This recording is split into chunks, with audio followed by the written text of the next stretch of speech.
if we move further down the page here, he also has to throw this in. It's unfair on the illegal migrants themselves.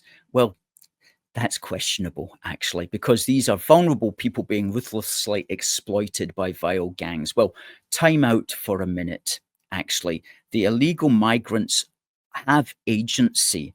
Okay, these people are sovereign individuals. They have chosen this for themselves,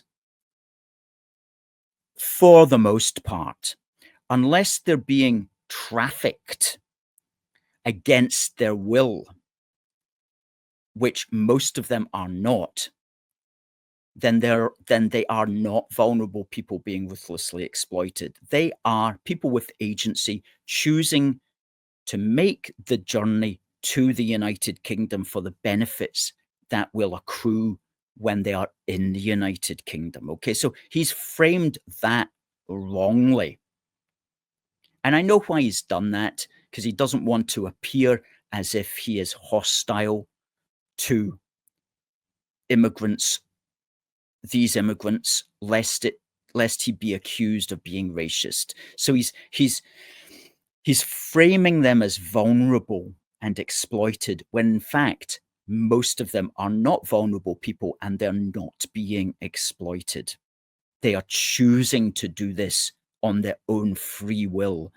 And when we start to understand it in that sense, then we can get closer to the proper answers. Because if you're not properly identifying what the people are themselves, then you're not going to be able to deal with them appropriately. If you really do think that they're all vulnerable people, if you really do think that they're all ruthlessly exploited, then I'm afraid you're going to come up with policy solutions that will not stop the flow.